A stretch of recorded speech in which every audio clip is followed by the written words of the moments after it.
स्वागत है। गुरु कृपा काली बाड़ी दरबार। मैं माँ भगवती का एक छोटा सा सेवक।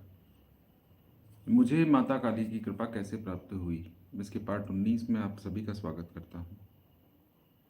आज के वीडियो में मैं आपको बताऊंगा कि माँ कलकत्ते वाली वापस कैसे उन्होंने मेरे जीवन में प्रवेश किया और कैसे उस तांत्रिका ने मुझसे शक्ति खींचने का प्रयास किया। आप सबसे रिक्वेस्ट है, यदि आपने पिछले वीडियोस नहीं देखे हैं तो आप उन्हें पहले देख लें। उसके बाद ही आपको ये बात पूरी अच्छे से समझ में भी आएगी और सुनने में मज़ा भी आएगा, सीखने को भी मिलेगा।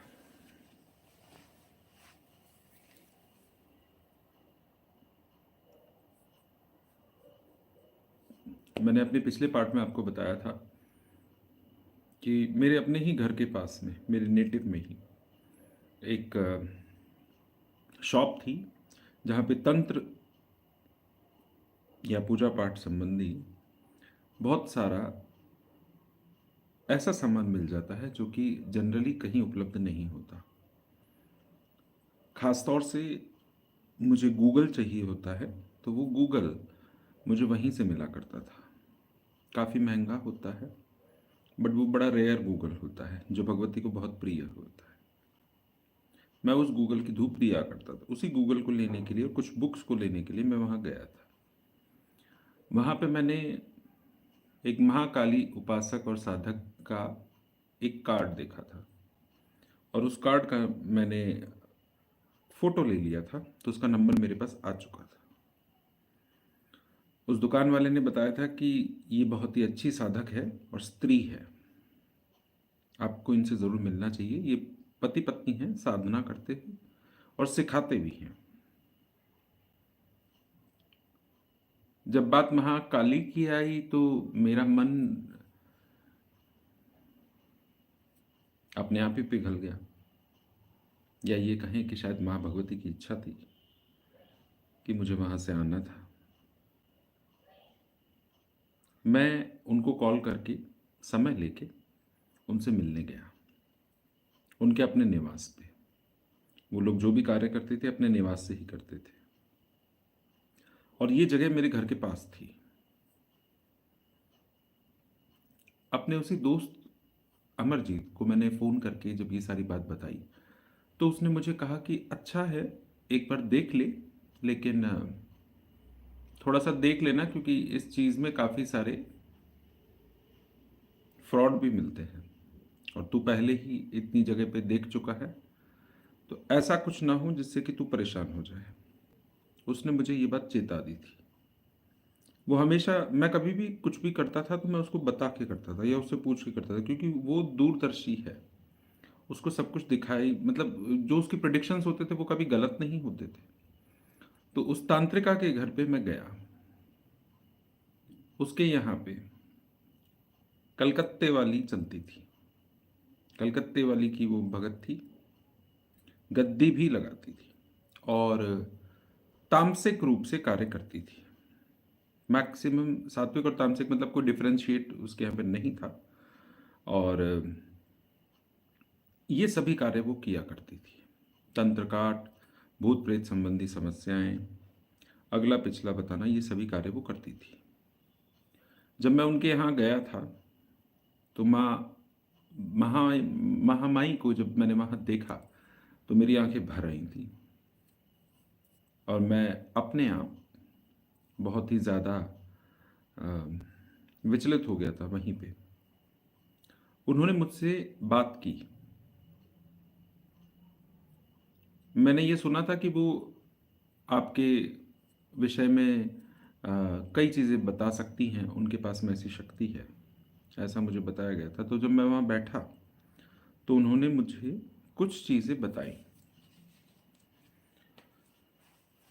ये चीज़ मैंने कोई बहुत ज़्यादा ऐसी तो नहीं महसूस की कि उन्होंने बहुत कुछ बता दिया हो मेरे विषय में, क्योंकि मैं इसको कहूँ कि ये सब मेरे साथ में पहले ही हो चुका था, ये सब घटित हो चुका था।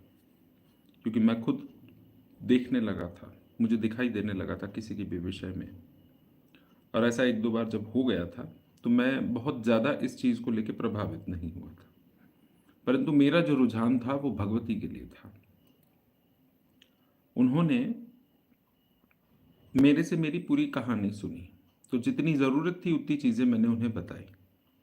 और मैंने उन्हें ये बता मैंने जब माँ के विषय में जब बात होती है तो हम अपना मन खोल देते हैं, इसी तरह से मैंने भी अपना मन खोल दिया। उन्होंने मुझे बोला था कि क्या आप माँ भगवती की वापस पूजा करना चाहते हो, आप चाहते हो कि माँ आपके घर पहुँचे। ये बात सुनते ही मुझे रोना आ गया था जब मैंने ऐसा सुना, क्योंकि उनके यहाँ पे ज्योतिष का भी कार्य हुआ करता था। तो उस समय पे मैंने उनको हाँ कहा और उन्होंने महामाई का एक छोटा सा फोटो करीब 4-5 इंचेस का और काल भैरव बाबा उज्जैन के, उनका फोटो उन्होंने मुझे दिया, एक सूखा नारियल दिया और उन्होंने मुझे कुछ पूजा विधि इनके निमित्त बताई। उन्होंने बोला था कि हम आपको ये पूजा पाठ सिखा देंगे और इनका जो साधनाएं हैं आप हम आपको ये सिखा देंगे। मेरी सारी बातचीत हो चुकी थी। ये सभी कुछ कोई मुफ्त नहीं था, इसके लिए उन्होंने दक्षिणा ली थी, मैंने दक्षिणा दी थी।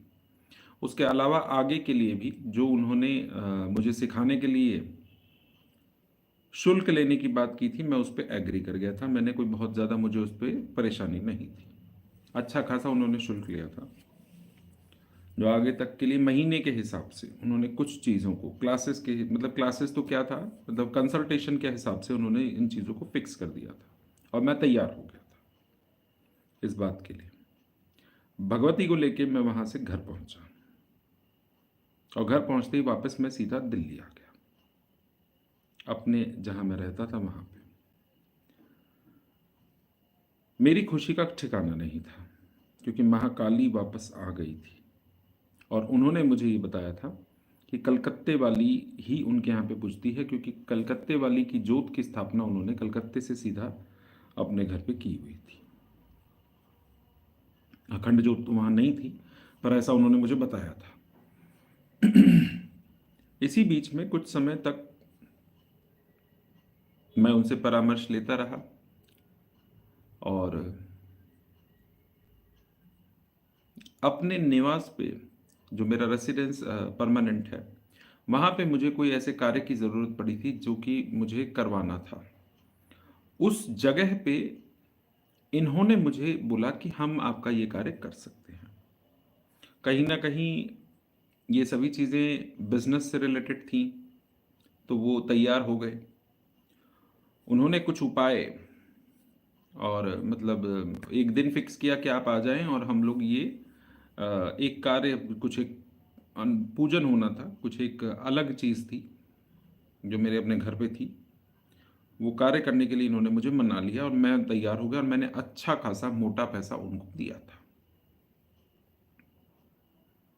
उस जमाने में वो चीज़ काफ़ी ज़्यादा वैल्यू रखती थी और वो मैंने करवाया। जब वहाँ पे ये चीज़ें हुई थी तब उन्होंने मेरे, पहली बार मैं किसी के इतना संपर्क में आया था कि किसी ने मुझे खिलाया भी था, मतलब अपने जो चीज़ें उन्होंने मुझे खाने के लिए दी थी मैंने खाई भी थी। उन्होंने मेरे स्पर्श भी किया था मस्तक पे भी, उसके अलावा कुछ उतारा भी था। कुछ एक जो उपाय अपने घर पे मुझे करवाना था, मैंने वो कार्य करवाया। उस कार्य को करने के बाद में मुझे वापस निकलना था। ये बात उसको पता थी कि मैं जाने वाला हूँ। जो उपाय उसने करवाया था या जो भी तंत्रोक्त पूजन उसने घर पे करवाया था, उसको इस बात का पता नहीं था कि मैं कब जाने वाला हूँ। मतलब उसको ये मालूम था कि शायद मैं आज ही निकल जाऊंगा, लेकिन मैं उस दिन नहीं निकला था किसी कारण से, या कहिए भगवती की इच्छा थी। उसने कुछ उतारा मेरा करवाया था, बहुत जबरदस्त, बड़ा प्रचंड, सात्विक नहीं था। ये उसने करवाया था। उसी शाम को मैं अपने घर पे था और मेरी शाम होते होते तक तबीयत अचानक बहुत बुरी तरह से बिगड़ने लगी। ये समय था कुछ 3 से 5 बजे के बीच का शाम का। और मेरी हालत ऐसी हो रही थी कि मुझे ऐसा लग रहा था, लेटे लेटे मैं नींद में था और मुझे भगवती सपने में दिख रही थी और रोती हुई दिख रही थी। ये मेरे लिए एक बड़ा ही विचित्र अनुभव था, क्योंकि मुझे माँ भगवती रोती हुई दिखाई दे रही और मैं परेशान था। मैं सपने में देख रहा था कि ये मेरे साथ में क्या हो रहा है। मुझे ये दिख रहा था कि किसी ने मेरे ऊपर से कुछ उतारा है और माँ भगवती रो रही है। उसी सपने के आते तक मेरी कुछ समय में ये हालत हो गई कि मैं जिस तरह से लेटा हुआ था,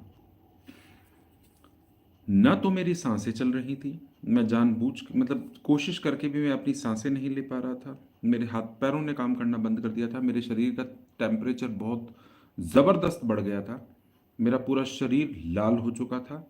ऐसा लग रहा था कि अंदर से आंतड़ियां खिंच रही हूं। मेरे शरीर में इतनी भी शक्ति नहीं थी कि मैं करवट लेके मुड़ सकूं या आवाज़ दे के किसी को घर पे बुला सकूं। मुझे ऐसा लग रहा था कि आज मैं जाने वाला हूं इस दुनिया से। वो पहली बार था जबकि मुझे ऐसा एहसास हो रहा था कि मेरे शरीर में से सब कुछ बाहर खिंच रहा है। मुझे ऐसा लग रहा था जैसे कि कोई मेरी शरीर से मेरी आत्मा खींच रहा हो।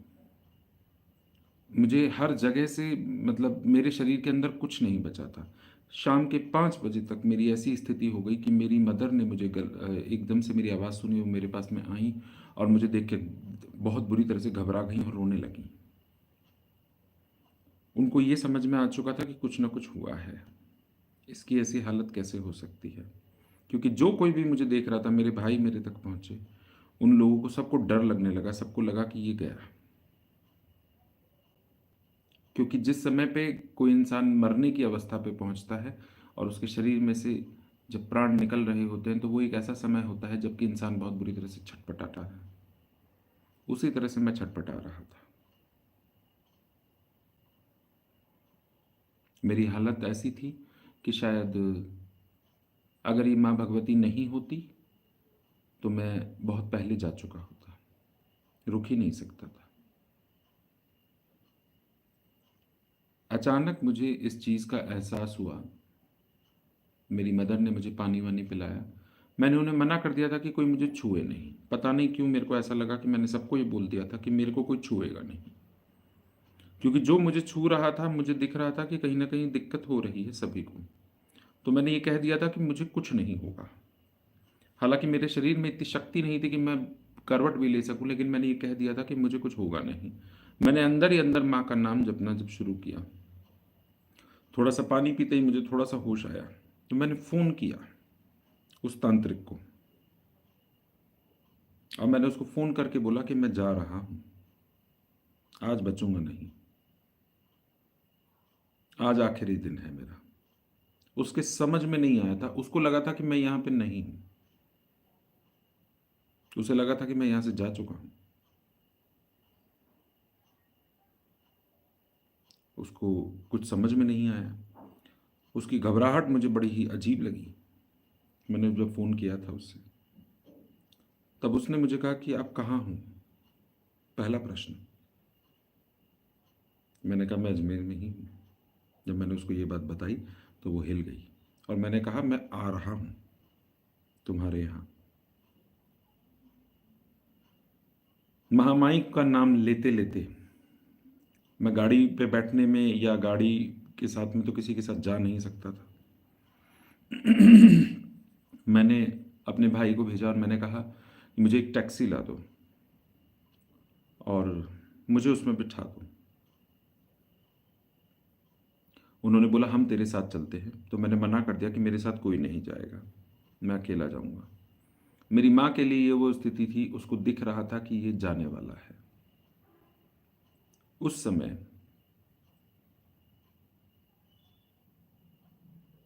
मैं उसी हालत में उसके घर पहुंचा और वहां जाने के बाद में उसका मुझे देख के जो कंडीशन हुई, वो घबरा चुकी थी। उसको समझ में आ गया था कि क्या होने वाला है। उसके घर पहुंचने के बाद मैं आराम से माई के सामने बैठा और मैंने माँ को याद किया कि माँ, मैंने तो तुझे इतने साल पूजा है कि कोई ऐसे ही खींच लेगा मुझे, तू ऐसे ही परेशान हो जाएगी। और जो मंत्र माँ ने मुझे दिया था, उस मंत्र का जाप शुरू किया। 10 मिनट से 15 मिनट के अंदर अंदर वहीं पे मैं एकदम नॉर्मल हो गया। और वो, उसने भी हालांकि प्रयास किया, पता नहीं, मतलब दिखावे के लिए ही जल के छींटे वीटे मारे थे, सब कुछ किया था, लेकिन हकीकत क्या थी ये मैं समझ चुका था। और उसे भी समझ में आ गया था कि इतना सहज कुछ नहीं होता। भगवती इतनी ममतामयी है कि उसके जगह पे पहुंचा के, जो मैं नहीं गया था वो क्यों नहीं गया था, ये मुझे समझ में आ रहा था। इस विषय में ना मैंने उसे कुछ कहा, ना उसने मुझसे कुछ कहा। उसने बातें गोल घुमा दी, मैंने भी बातें गोल घुमा दी। लेकिन कहीं ना कहीं वो ये बात समझ चुकी थी कि ये इतना आसानी से तो काबू में नहीं आएगा। उसकी इच्छा थी ये सब कुछ करके मुझसे अच्छा खासा ऐंठने की, क्योंकि मैं बहुत कुछ दे चुका था उसको। वो जानती थी कि ये दे सकता है।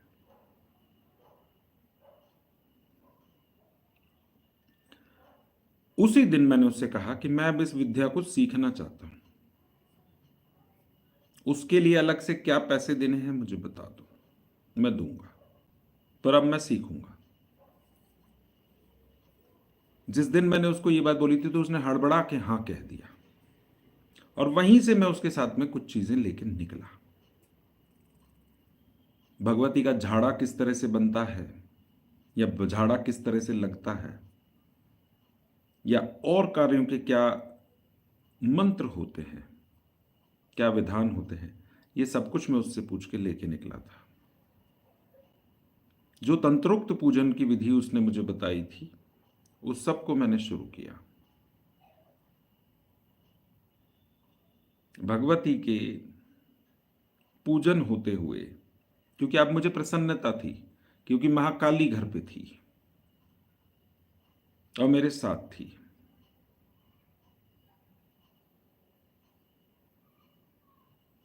और मैं जानता था वो मुझे कहां से खींच के लाई है। उस जमाने में ही मैं ये झाड़ा और ये सब चीजें बहुत अच्छे से सीख चुका था और ये कार्य भी करता था। उसने जो विधि मुझे बताई थी उस विधि से कहीं आगे मां भगवती मुझे लेके गई थी। अब समय था, इन बातों को कुछ 3 से 4 महीने हो चुके थे मुझे उससे सीखते सीखते, उसको मुझे सिखाते हुए, मुझे माई को पूजते हुए। अब दुर्गे और काली दोनों पूज रही थी, लेकिन दोनों अलग अलग समय में पूजती थी। मेरे जो अपने पूजन के विधान थे बहुत अलग थे। उस समय जब भगवती का पूजन शुरू हो चुका था और मैं धीरे धीरे उनकी तरफ जब बढ़ रहा था, उसने बहुत कुछ सिखाया। 10 महाविद्याओं की स्थापना मैंने की, 10 महाविद्याओं की साधनाएं शुरू करी, बहुत कुछ किया। अब ऐसा समय आ चुका था कि मुझे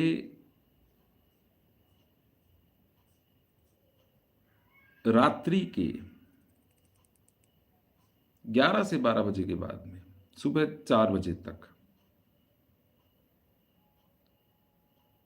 बहुत सारे ऐसी चीजें दिखाई देती थी जो कि किसी के लिए भी देखना सहज नहीं होता।